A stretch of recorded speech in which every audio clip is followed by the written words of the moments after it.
식량 위기에 대한 이야기는 어제 오늘의 이야기가 아닙니다. 러시아가 우크라이나를 침공하고 나서 전 세계 공급망이 흔들리고요. 그 공급망이 흔들리는 바람에 식량 가격이 엄청나게 올라갔습니다. 여기에다가 전 세계에서 벌어지는 이상기후가 식량 가격에 더 타격을 줬습니다. 그러다 보니까 세계 식량 가격은 안 내려가요. 내려가도 찔끔찔끔 내려가고 맙니다. 8월에도 말입니다, 여러분. 121.4를 기록을 했어요. 121.4면 이게 적은 숫자가 아닙니다. 일반적으로 말입니다. 2014년에서 2016년을 평균 내면 이때를 100으로 보거든요.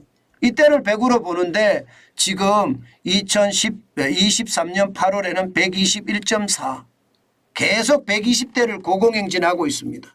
이게 얼마나 힘든지를 우리가 보여줄 수 있는 지표예요. 보여줄 수 있는 지표입니다. 물론 2022년 3월 159.7보다는 낮습니다. 그 당시에도 말입니다. 2월 24일에 러시아가 우크라이나를 침공하면서 141.4까지 올라갔던 게 그야말로 폭등했죠. 폭등.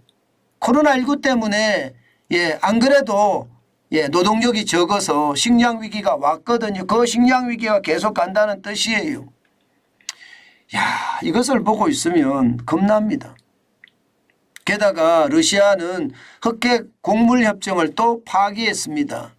이게 조금씩은 흑해를 통해서 우크라이나에 곡물이 오거든요. 그런데 대량으로 나가게는 막고 있습니다. 그렇게 생각하면 우크라이나가 생산하는 곡물 또 러시아가 생산하는 곡물 이거 만만치 않거든요.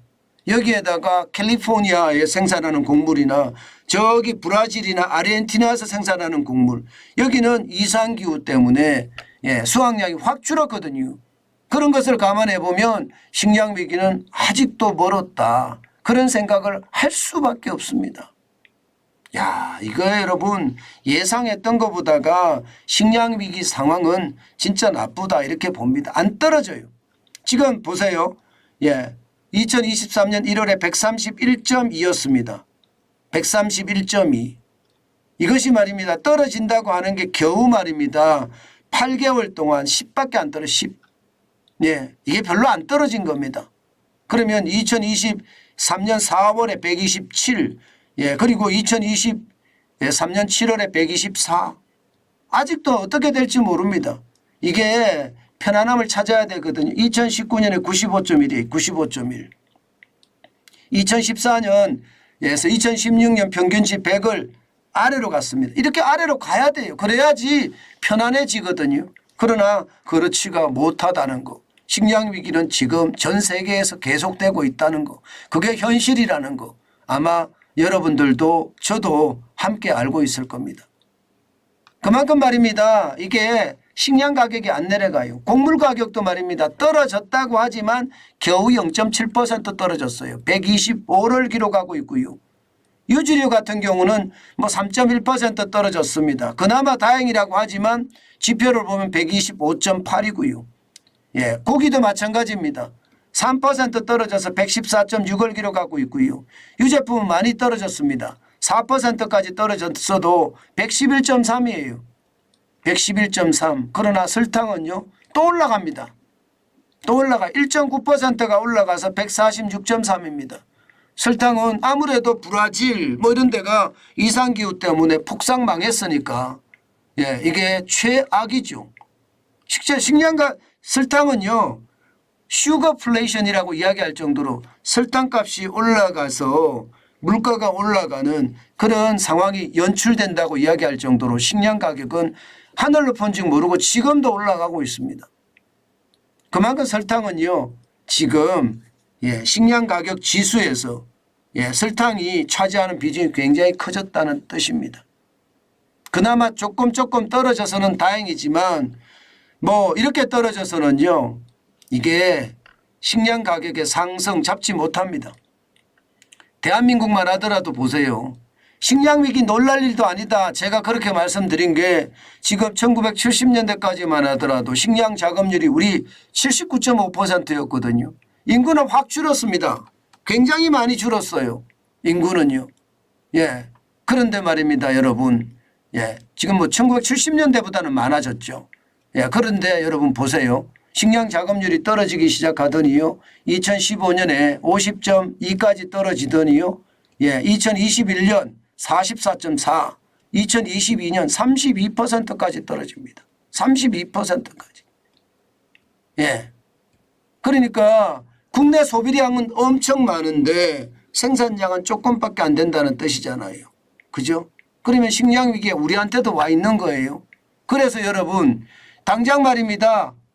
칼국수 가격을 한번 보세요. 칼국수 가격을 보면 옛날에 쉽게 먹었던 게 칼국수인데 7,000원, 8,000원이 12,000원, 13,000원까지 올라갔습니다. 예, 칼국수 가격이 그 정도까지 올라갔습니다. 그러면 얼마나 올라갔는지 여러분도 짐작이 되시죠? 가격에 대한 충격이 크다는 이야기입니다. 아마 당분간 예, 이게 외식 물가가 안 올라갈 수가 없을 거예요. 떨어졌다고 해도 이게 떨어진 게 아니죠. 여전히 높다는 거죠. 문제는 여러분 우리나라 같은 경우야 돈이라도 있으니까 예, 우리 돈을 가지고 사올 수나 있지요. 돈이 없는 나라들은 어떡합니까? 저개발국. 굶어 죽습니다. 진짜 굶어 죽어요. 얼마나 많은 사람들이 여러분 굶어 죽는지 보세요. 야, 이거 보면 여러분 심각합니다. 세계 인구 대비 기아 인구 비율이 2021년 경우에 9.8%입니다. 와, 9.8%면 여러분 세계 인구 10명 중에 1명이 굶는다는 뜻이에요. 예, 인구로도 보면 7억 7천만 명이잖아요. 7억 7천만 명. 예, 이게 2021년 기준이에요. 2022년은요. 아마 세계 기아 인구는 더 늘어나면 늘어났지 줄어들지는 않았을 겁니다. 그 정도로 말입니다.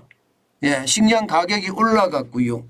예, 또한 수확량이 줄어들었으니까 돈이 없는 가난한 나라는 결국은 굶어 죽는 사람들이 진짜 많다는 이야기예요. 참 안타깝죠. 참 안타깝습니다. 예, 그런 것을 보면 말입니다. 우리나라는 그나마 우리 선배들이 워낙 열심히 살아서요. 산업화에 성공을 했고요. 여기에 민주화에까지 성공을 했습니다. 지금 우리 사회는 좀 시끄럽기는 하지만 예, 그래도 보릿고개를 넘기면서 산업화를 성공한 그 바람에 우리는 굶어 죽는 사람은 그렇게 많지 않다. 뭐 없지는 않습니다. 없지는 않은데 그렇게 많지 않다. 그렇게 생각이 들고요. 예, 그 와중에 세계는요. 최악으로 가고 있는 것 현실이 되고 있다. 뭐 이런 얘기입니다. 참 이게 여러분 이게 굶어서 예, 죽는다는 건 여러분 진짜 최악일 거예요. 아마 여러분들도 잘 아실 겁니다. 이 굶어서 죽는다는 게 얼마나 서럽고 억울한지 말입니다. 예, 그런 우리는 가난을 겪어봤잖아요. 물론 저는 그렇게 굶는 세대가 아니었기 때문에 그 정도까지는 짐작하지 못합니다. 제가 책으로 많이 접해봤는데 저는 원래 소설을 좋아해서 소설책을 많이 읽었습니다. 예, 그 소설 내용에 보면 진짜 어마어마한 가난함 저는 봤거든요. 간접 체험이지만 우리는 또다시 그런 체험은 하지는 말아야 됩니다. 제발 우리 국민들 정신 차려서 말입니다. 세상을 새롭게 바꾸는 그런 기회가 저는 왔으면 좋겠어요. 제 말이 무슨 말이냐. 합리적인 생각을 하고 객관적인 판단을 하자는 거예요. 대한민국을 위해서 어느 게 합리적인지 어느 게 객관적인지 판단을 해서 우리가 결정을 하고 실행에 옮긴다면 대한민국은 달라질 겁니다. 지금처럼 말입니다. 맹목적으로 세상을 봐서는 우리 경제도 크게 좋아질 리가 없을 거예요. 계속 갈라치기 해서 이게 네 편 내 편 해놓고 싸울 거 아니에요. 그것이 시장에 미치는 영향은 어마어마합니다. 저는 그게 결국 말입니다. 최악의 상처를 남길 수도 있다고 생각합니다. 제발 우리 국민이 저는 합리적인 생각을 하고 객관적인 판단을 하는 국민으로 확 탈바꿈했으면 좋겠습니다. 제가 이렇게 새벽에 나와서 경제 이야기를 하는 것도요. 바로 이런 면이에요. 합리적인 생각을 하고 객관적인 판단을 해달라. 그래야지 대한민국 경제가 좋아진다. 자유민주주의가 더 탄탄한 반석 위에 올라가고요. 시장경제가 더 꽃을 피울 거다. 저는 그렇게 생각합니다. 그것이 지금 우리가 추구해야 될 다시 과거로 회귀하지 않을 그런 비책이 아닐까 저는 그렇게 생각합니다.